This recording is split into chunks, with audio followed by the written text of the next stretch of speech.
আজকে আমরা মাধ্যমিকের ইতিহাসের 4 নম্বরের প্রশ্ন সাজেশন আলোচনা করব। সাজেশন আলোচনা করার আগে সাজেশনের সেটটি আলোচনা করি। তোমাদের পরীক্ষায় কিভাবে প্রশ্ন আসবে। তোমাদের পরীক্ষায় টোটাল প্রশ্ন আসবে 8টি, 4টি করে উপবিভাগ থাকবে এবং প্রত্যেকটি বিভাগ থেকে দুটি করে প্রশ্ন থাকবে। তোমাদের ওখানে বলে দেওয়া থাকবে যে প্রত্যেকটি বিভাগ থেকে একটি করে প্রশ্ন অবশ্যই দিতে হবে। তাহলে কয়টা হয়ে গেল?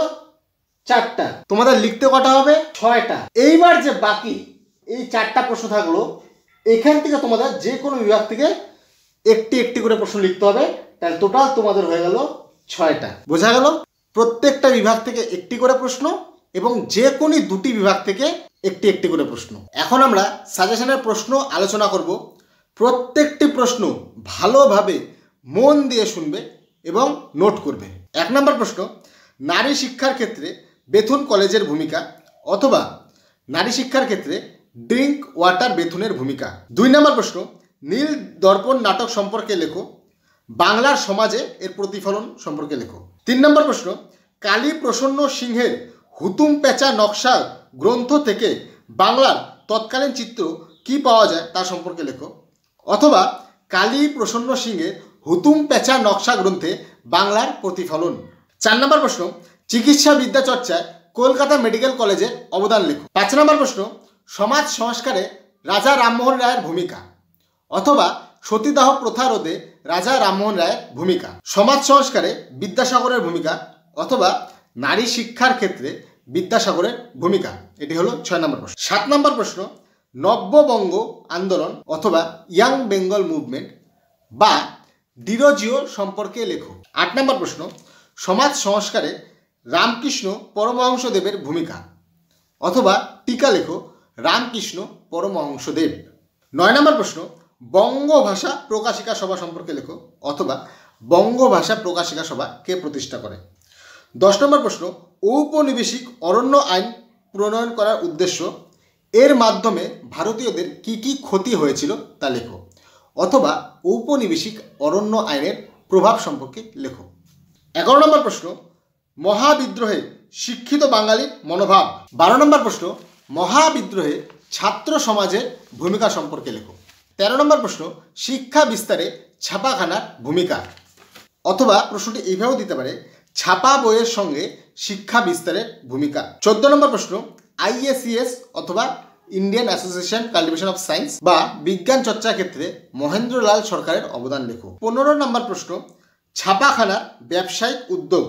16 নম্বর প্রশ্ন, গোরা উপন্যাসে যে জাতীয়তাবাদের বোধ ফুটে ওঠে তা সম্পর্কে লেখো বা গোরা উপন্যাসে গোরার চরিত্রটি লেখো। 17 নম্বর প্রশ্ন, শ্রীরামপুর মিশনারি প্রেস সম্পর্কে লেখো। 18 আর 19 নম্বর প্রশ্ন বলতে গেলে গঙ্গা কিশোর ভট্টাচার্য এবং উপেন্দ্র কিশোর রায়চৌধুরী, এটি আমি 8-এ করে দিয়েছি, ওটি পড়বে।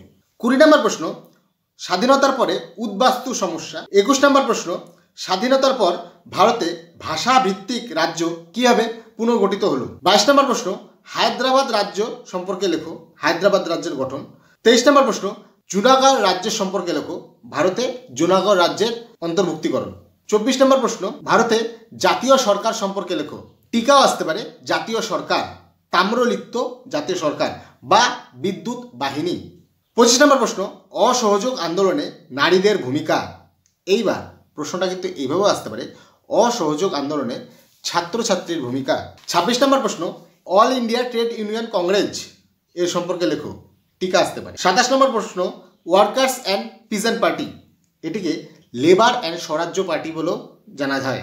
28 নম্বর প্রশ্ন, বারদৌলি সত্যাগ্রহ সম্পর্কে লেখো, এগুলো কিন্তু টিকা আসতে পারে।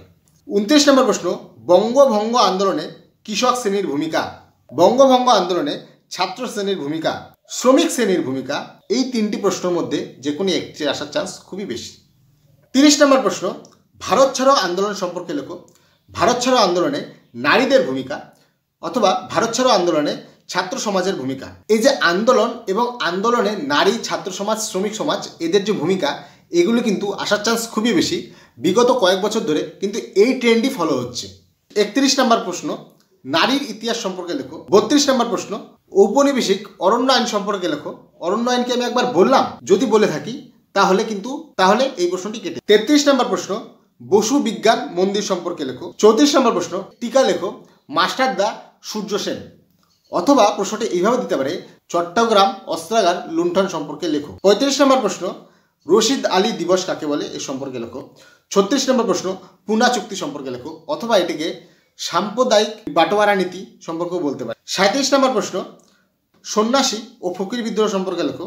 38 নম্বর প্রশ্ন, অনুশীলন সমিতি সম্পর্কে লেখো। 39 নম্বর প্রশ্ন, জাতীয় শিক্ষা পরিষদ সম্পর্কে লেখো। 40 নম্বর প্রশ্ন, দীপালি সংঘ সম্পর্কে লেখো। এগুলো টিকা দিতে পারে। 41 নম্বর প্রশ্ন, মোপালা বিদ্রোহ সম্পর্কে লেখো। 42 নম্বর প্রশ্ন, প্রীতিলতা ওয়াদেদার টিকা। এইবার আমি তোমাদের কতগুলি গুরুত্বপূর্ণ কথা বলছি, সেগুলো কিন্তু অবশ্যই মনে রাখবে, ধ্যান দিয়ে শুনবে। প্রত্যেকটি বিদ্রোহ, যেমন সন্ন্যাসী, ফকির, পাবনা কৃষক বিদ্রোহ, রংপুর বিদ্রোহ, চুয়ার বিদ্রোহ, কোল বিদ্রোহ, ভিল বিদ্রোহ, মুন্ডা বিদ্রোহ, সবকটি বিদ্রোহ সম্পর্কে তোমরা পড়ে যাবে। প্রত্যেকটা বিদ্রোহের সাল সম্পর্কে মনে রাখবে। প্রত্যেকটা বিদ্রোহের সাথে কোন কোন নেতা যুক্ত সেটা মনে রাখবে। প্রত্যেকটা বিদ্রোহ কার কার বিরুদ্ধে হয়েছিল সেটি মনে রাখবে। যেমন রংপুর বিদ্রোহ হয়েছিল দেবী সিংহের বিরুদ্ধে, সেগুলি মনে রাখবে। কারণ কি, এগুলো কিন্তু তোমাদের ম্যাচ করতে দিতে পারে, যে বিদ্রোহের নাম, সাল, তারপর হচ্ছে কে কে যুক্ত। এছাড়াও যেমন তোমাদের ফরাজি এবং ওহাবি আন্দোলন, ওহাবি আন্দোলনকে কিন্তু তোমাদের টিকা এইভাবে দিতে পারে যে তারিক ই মোহাম্মদিয়া, বাংলায় ওহাবি আন্দোলন সম্পর্কে লেখো। তিতুমিরের আন্দোলন সম্পর্কে লেখো। এগুলো কিন্তু অবশ্যই দিতে পারে, সুতরাং এগুলি ভালো করে মনে রাখবে। এছাড়াও আমি আরও সাজেশন করে দিয়েছি, 4 নম্বরের সাজেশন আছে, তারপর 8 নম্বরেও কিছু সাজেশন করে দিয়েছি, যেখান থেকে 4-এর প্রশ্ন আসার চান্স খুবই বেশি, তাই আমি এখানে বেশি প্রশ্ন দিলাম না। আগের সাজেশনটি অবশ্যই দেখবে, কারণ কি, কিছু কিছু প্রশ্ন আমি এখানে বাদ দিয়ে দিয়েছি। তোমরা যারা ফার্স্ট টাইম দেখছো তারা কিন্তু ওই প্রশ্নগুলি পাবে না, যেটা আমি আগে করে দিয়েছি। রিপিট যাতে না হয় তার জন্য আমি ওগুলি দিইনি, অবশ্যই দেখবে। তো এই ছিল তোমাদের সাজেশন ভিডিও। এর কিছু কিছু প্রশ্নের সলিউশন করে দেওয়া রয়েছে, তোমরা প্লে লিস্টে গিয়ে দেখে নেবে, আরও সলিউশন আসবে। ভিডিওটি ভালো লাগলে অবশ্যই লাইক করবে, কমেন্ট করে জানাবে কীরকম লাগলো। চ্যানেলটিকে অবশ্যই সাবস্ক্রাইব করবে। দেখা হচ্ছে পরের আরেকটি ভিডিওতে। ততক্ষণে ভালো থাকো, সুস্থ থাকো। জয় হিন্দ।